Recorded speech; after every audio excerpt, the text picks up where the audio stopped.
मसला ये है कि यहाँ पर बच्चों की सेहत से मुतालिक काफ़ी काम करने की ज़रूरत है और जाहिर है कि वो काम यहाँ पर होता नहीं है। सिंध के देही इलाके वबाई अमराज का गढ़ बनने लगे। अच्छा, सिर्फ देही इलाकों की मैं बात नहीं करूँगा, जो शहरी इलाके हैं वहाँ पर भी सूरत हाल कुछ बेहतर नहीं है। सक्खर की अगर हम बात करें तो वहाँ पर खसरा जो है यानी कि मीजल्स है वो वबाई शक्ल इख्तियार कर गया है और एक और बच्चा अपनी ज़िंदगी की बाजी हार गया, जिसके बाद जो अमवात हैं उनकी तादाद हो गई है 6 दर्जनों बच्चे अभी इस मर्ज से मुतासर भी हैं।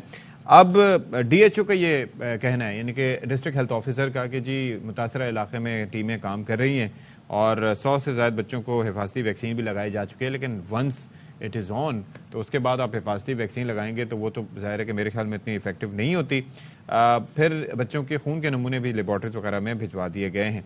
अच्छा, क्यों फैलता है ये मर्ज, प्रिसाइसली मीजल्स के हवाले से बात करेंगे। और दूसरा ये है कि ये जो वैक्सीनेशन होती है ना, ये बड़ी एक इंपॉर्टेंट चीज़ होती है, इसके ऊपर बड़ा काम करने की ज़रूरत है। और ख़ासतौर पर मैंने एक चीज़ जो मेरा अपना ज़ाती मुशाहिदा रहा है कि इस हवाले से सिंध हुकूमत काम कर रही है, बाकायदा तौर पर ट्रेस भी किया जाता है, नंबर्स वगैरह भी प्रोवाइड किए जाते हैं और आपको याद दहानी के लिए मैसेजेस भी किए जाते हैं वो, और कार्ड भी एक गवर्नमेंट की जानिब से भी प्रोवाइड किया जाता है ताकि आप टीके लगवा सकें।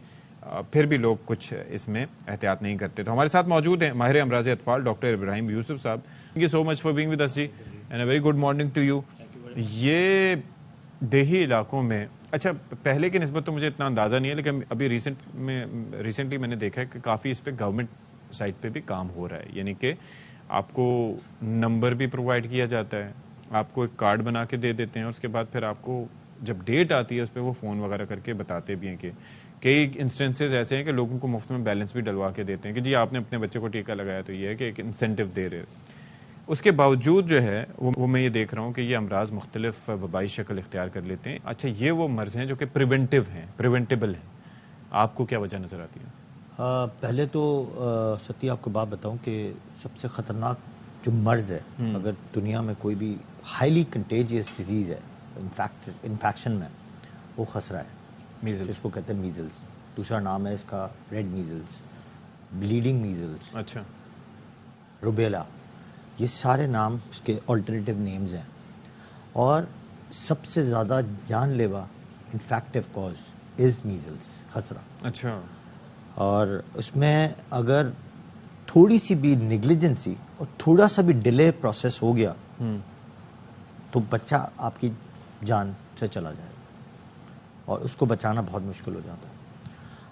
हाईली कंटेजियस में बहुत ज़्यादा स्पेसिफिक होता है कि आपको बहुत ही सेग्रीगेटेड रखना होता बच्चे को। अच्छा। अगर इन्फेक्शन हो जाए, और बहुत ज़्यादा हाई इक्विपमेंटेंसी के साथ इसको ट्रीट करना होता। मतलब घर पे हो सकता है ट्रीट? नहीं, of course not. No. Measles एक तो सादा मीजल्स है, मीजल्स हुए, कोई आगे कॉम्प्लिकेशन नहीं हुई, माइल्ड हुआ, सेटल हो जाएगा।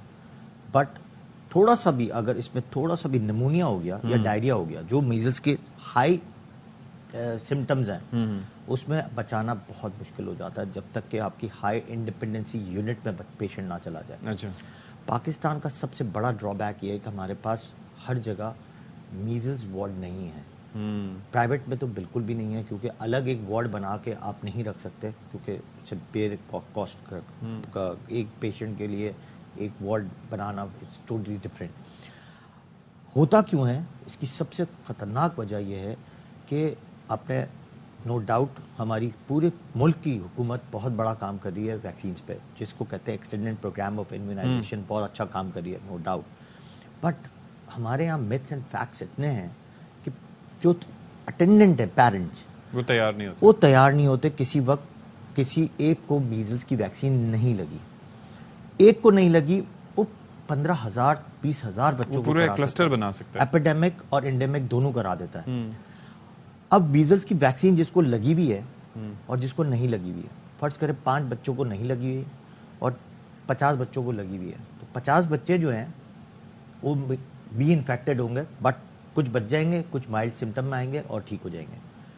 जो बच्चों को नहीं लगी वो हाईली इन्फेक्टिव कॉजेज में जाके वो। अच्छा, एक चीज़ मुझे बताइएगा कि एक तो ये है कि क्या इसके लिए कोई एज ग्रुप होता है कि जो इसमें मुतासर हो सकता है? मिसाल के तौर पर अब आपने कहा कि बच्चे को अलग आइसोलेट करके उसको ट्रीट किया जाता है, क्या माँ बाप बच्चे से मुतासर हो सकते हैं in case of of course माएँ होती हैं और मीजल्स किसी को भी एज पे लग सकता है, बट इसकी एज फैक्टर जो है 1 ईयर to 5 ईयर्स है। जितने भी इन्फेक्टिव कॉजेज है 1 ईयर to 5 ईयर्स है। 1 लेकिन से 5 साल तक? मैंने बहुत सारे लोगों को देखा, जैसे माँ को हो गया, माँ को मीजल्स हो गया, फिर बच्चे को हो गया, ऐसा होता है। ओके। तो it's a very common problem in our society के किसी को भी हो सकता और फैलाव के तरीके वही हैं जो कि is it a virus? It's a virus है virus. तो It's फिर a वही very कोविड highly साइड का, contagious कोविड टाइप virus. का?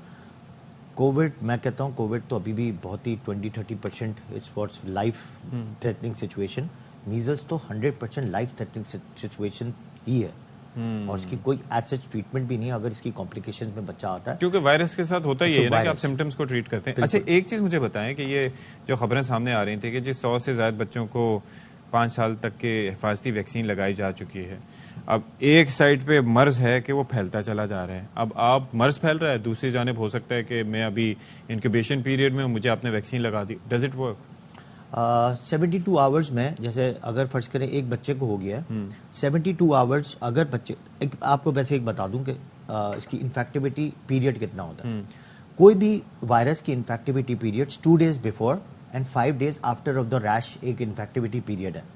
अगर एक बच्चे को मीजल्स हुआ है उससे पहले 4 चीजें आएंगी। एक तो हाई ग्रेड फीवर होगा, ठीक है, जबान के अंदर, मुंह के अंदर कॉप्लिक स्पॉट्स बन जाएंगे, वाइट वाइट निशान हो जाएंगे अच्छा। अंदर।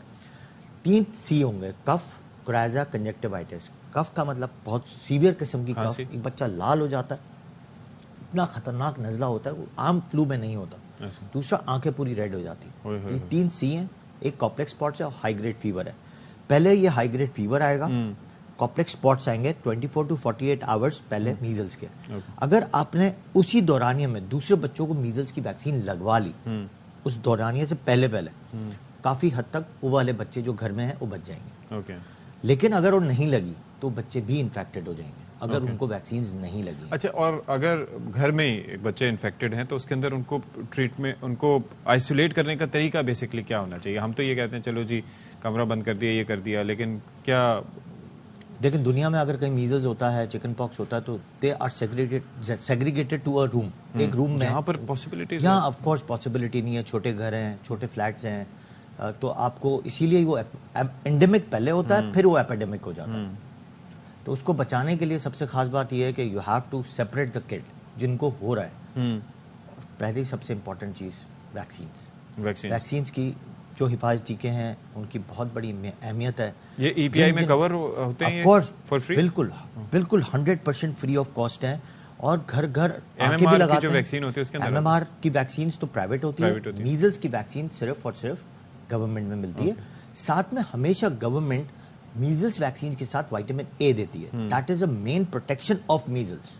तो विटामिन ए पिलाना भी बहुत जरूरी है क्योंकि मीजल्स का साइड इफेक्ट, सबसे पहला साइड इफेक्ट आंखों पे जाता है और दूसरा साइड इफेक्ट हमारी पूरी बॉडी पे, जैसे डायरिया हो गया, निमोनिया हो गया। तो विटामिन ए हमारी इन्फेक्शन को कंट्रोल भी करता है। तो दैट्स वेरी इंपॉर्टेंट कि जब मीजल्स का वैक्सीन लगे आपको विटामिन ए हर 6 महीने बाद बच्चे को पिलवाना है। ओके, ठीक है। Thank you so much doctor Ibrahim Yusuf, आपने वक्त में बड़ा ज़बरदस्त तरीके से एक्सप्लेन किया और आई होप लोगों को इससे काफ़ी मदद मिली होगी।